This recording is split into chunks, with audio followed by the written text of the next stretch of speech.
Hey, what's up guys? So you may have noticed in a previous video, Robert unveiled these two TVs right here, unboxed them and got them mounted on his wall, and they are beautiful. But we know that some of you cinemaphiles are very curious about what the actual lab results would be for these TVs, and you know what, we're pretty curious about that too. So tonight we're going to do a bit of a deeper dive into these two TVs, and we're going to test both of them side by side to see A, what the results are, and B, if the results are the same. And if they're not, why aren't they the same? So let's find out. Before we go on, I do want to mention that this video is not sponsored or affiliated by anybody. It is just us doing this for fun. But we would like to keep doing it, and we would love your support. So please like and subscribe to the channel. And if you have any questions or comments about anything you see in the video today, please comment down below, and we would be happy to. With that, let's roll. Okay, so before we go into the actual specs of the TV, one thing that I want to start with is the remote. One thing that I have noticed about smart TVs lately is it seems like they have overcomplicated the input. Usually, like for example, if you're trying to switch from live TV to your Xbox and you want to play a game, you have to go to the remote and there's no raw input button. You usually have to go into some kind of menu in the SmartOS system and cycle over and find the input button and select it and then pick the one you want. We don't need that, guys. We really don't. So far, Vizio, who is the brand that these TVs are, they seem to be the only ones that have a dedicated input button right on the remote. Why did that go away? Why? Like, that is so unnecessary. If I need to switch, input, click, enter. Like, we really don't need to overcomplicate it by burying the input button deep in the TV OS software, right? So, yeah. Humble opinion, if you're gonna get a smart TV and you want simplicity, or as much simplicity as you could possibly get with a smart TV, I'd start with Vizio. So to do these tests, since it's so big, I have to get up on the ladder here. Robert's gonna operate it from the computer, and I'm just gonna have to hold the colorimeter up and get all the testing done. This is so funny. All right, come on, let's go.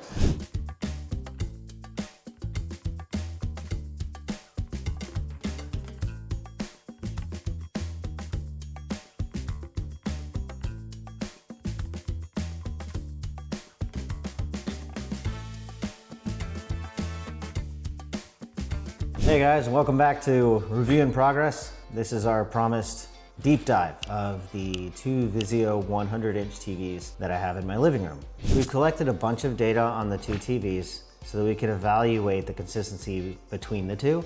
And for that, we're just gonna go ahead and get right into it. Right, so to start with, we did a test for the TV that was on the right. If you're looking at the two TVs, the one mounted to the right on the wall, we decided to do that one first. And what was interesting for this, and please comment down below and let us know what you think about these results, but we're gonna start with color accuracy. So color accuracy output, when we measured it, it seems that it had an average of 6.8, which is not too bad, but one thing that struck to me was the maximum accuracy output was 8/18, which is pretty good, especially for a TV that size. As far as, now this is where it gets interesting. Uniformity, it seemed like when it came to color uniformity output, the heat map was all over the place. It seemed like when we had it in the first upper left corner rather, there was hardly any uniformity at all, versus near the bottom middle of the TV, it seemed like that was the most uniform. I don't know why, I don't know how that happened. I would love to know the answer to that, but that seemed very odd to me. Now, as far as luminescence, it had a very significant output, 433 luminescence. I think, how do they put it? Candles per square meter, I think is how they measure that. And it seemed, yeah, I mean, these are very good numbers, all things considered. There doesn't seem to be a whole lot of slosh in the output, which is very good. You want it to be as consistent as possible. Over 7,000 contrast at 100% brightness. You tell me whether that is good or bad. Leave a comment down below. Now, gamma output, the TV specs did specify that it does output at 2.2. It actually did a little bit better by comparison. It pretty much hit the mark. It's saying the output for gamma was 2.4 instead of 2.2. But otherwise, that's pretty much right in line. But finally, the most important thing, now we ran this test in SDR, not HDR, so mileage may vary, but it did hit 100% of sRGB, and you got 92% of P3, which is pretty much on par for a kind of TV like that, at least from what I have seen. Now, how does it compare to the TV right next to it? Like they both right off the same assembly line. The specs should be the same. Were they? Is the question. Well, they definitely varied a little bit. I'm surprised. I did order both at the same time. These were not spread apart, so these with the best chances of being manufactured in relatively the same time period, or batch even. My average delta E was about a 6.53, and my max was at 18.03. I know yours was close. It was a little bit higher, 18.7. Yeah, yours was 18.71. Yeah. And my minimum was a 2.03. So, I mean, color accuracy is pretty good. As you can see, we're gonna have like we'll have all the charts up. Yeah, we're gonna have charts here showing as we're talking about the different ones. But color uniformity on my TV, this one was all over the place. Yeah, it's almost an exact opposite of his TV. Right. Because the top left corner of his TV showed almost nothing. Is the best spot, and the bottom right on mine is the best spot. And the funny part is the extreme opposite corner for both of us is the worst spot, pretty much. So yeah, color uniformity, it is good. It's not gonna be dead flat the entire width of the TV. No TV is gonna hit zeros across the border. And if it did, it would be like $1 million for a 55-inch TV. But this is a really good color uniformity given it's 100 inches at this price point. Yeah. Okay, so this one's pretty neat. My peak brightness, I got 421.9. What'd you get? Well, at 100% brightness, my contrast was just over 7,000. At 50%, it's peaked at contrast at just 9650. And my percent, it was 9410 to 1.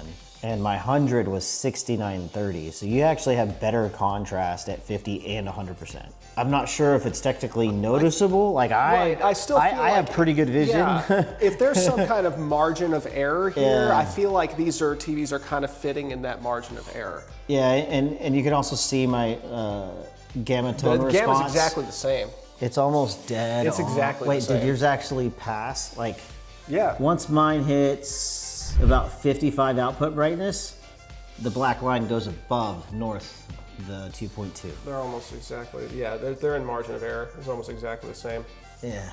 And this is this to me is what makes the color gamut was exactly the same. Yeah, the color gamut. So that's kind of I was like, wait, is it X? That's kind of the main thing we were concerned about. But yeah, they are exactly the same. That's dumb. That's awesome. Okay, so at least the color gamut is exactly the same on the two. Yeah. And I will say again that the color of the TVs, just like in my previous video, is absolutely astonishing.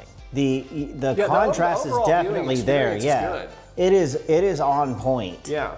You will not be dissatisfied as long as you're watching TV shows or movies, especially if you're streaming. Good. Every bit of the viewing experience and the angles of viewing, they're all great. Yeah, now I will say, with a TV that large, it would be great for a home theater, but you got to make sure that you give yourself some distance between the screen and yourself, because if you get too close, you will start noticing where the color blemishes and where certain. You'll see the white backlighting from the. You would have to be about 3 feet from the TV, and 3 feet from 100 inches isn't. Yeah. That's not your viewing distance. Blind you. I mean, right now we sit back like 30 feet away from the TV almost. Is it? At least 20, 25. I should actually measure it. That's a big living room. I don't think it's that big, but it is. Okay. Bottom line, it looks like these two TVs kind of fell within the margin of error of each other. I did not see any differences that were so striking that's like, okay, we need to take one of these back to the shop. Yeah. But, you know, I mean, do you concur? Yeah, absolutely. And I do want to mention, past just the color accuracy, brightness, and contrast and all that stuff, the apps that are natively supported now on the Vizio TVs, they're a lot snappier. They actually have decent little processors, proper amount of RAM. Like, that's really good. I believe they're using Wi-Fi 6, I want to say. I'm pretty sure it's not Wi-Fi 7. But if, I need to look that back up again, I forget. And I made the point while we were in there getting the test done. As far as I know, Vizio seems to be the only smart TV manufacturer right now that is still putting a dedicated input button on the remote, which is great. And I really don't understand why nobody else is doing this, but it's such a great tick of the box. It's a great feature that, again, I really don't understand why everybody decided to get rid of the input button. Vizio for the win. So as I was saying, the 120 FPS in 1080p, I just found out that it's also only available. There's like a super tiny little asterisk on the Samsclub website at the bottom of the picture, but it says the images are simulated and you must be connected to a PC or a console. So if you want 120 hertz, you have to do it through an Xbox or PlayStation. Yeah, you're not gonna use the ESPN app built into the TV to get 120 frames per second or better, you know, smoother footage. You have to stream it from a computer in order to achieve those rates. So if or you're a console. So if you're like me and you want to watch Thursday Night Football, do it through your Xbox onto that TV and you'll get 120. It's going to be 1080p, but you're going to get 120 hertz refresh rate and the football game's going to be smooth as silk. Yeah. Or you can have a better experience on the PlayStation Network. Could you? Yeah. You think so, huh? Yeah. Okay, well, I don't see how that's exactly better, but... You're allowed to be wrong. I don't have a PlayStation right now, so I don't know. I'm looking forward to... PlayStation for life! I'm looking forward to getting one, though, and experiencing this PlayStation world that you live in. But other than that, the TVs are great. Please remember that the audio is just good enough for daily usage.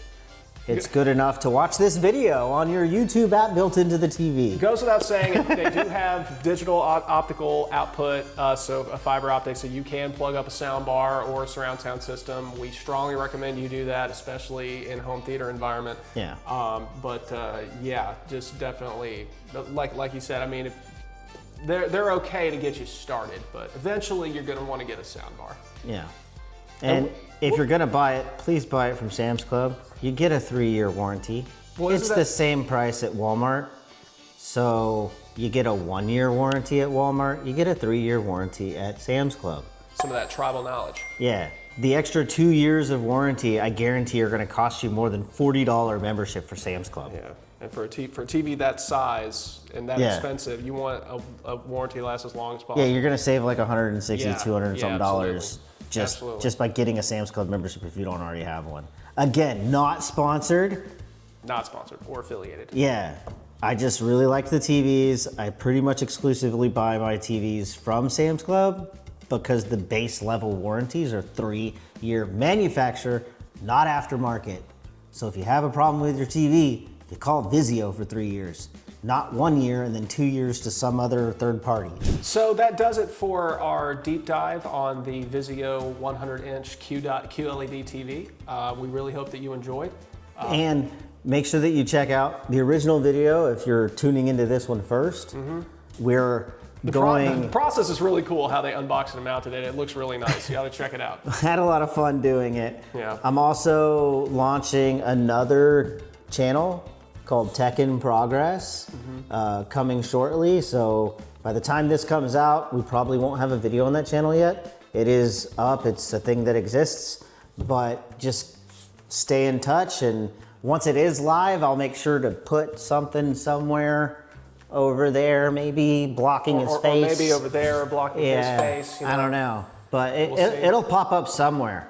Yeah. I don't know where yet, but check it out, because that channel is really gonna just be all about us going into data center levels of compute and AI and home automation, smart home, crazy IT projects. That's gonna be where all the fun is. Yeah, like right a 2.5 gigabit network throughout the whole house, PoE+. That's gonna be so fun. Yeah, and then hopefully soon after that, maybe Ubiquity if you're watching, which you're probably definitely not. I would love for you to send me a $4,000 10 gigabit enterprise 48 port switch. That'd be awesome. But seriously, thank you everyone for watching and putting up with us. We enjoy it. Thank you. Please leave a comment. Let us know where we got stuff wrong, and join us on our socials. We're gonna have some links down below for things that you might be able to buy on Amazon. If you click those, it doesn't cost you a dime, and we get a little bit of kickback to help the channel, because we're not sponsored and we do this because we love it. Yep, and as always, please like and subscribe and leave some comments down below. We really appreciate it. Thank you, guys. Bye.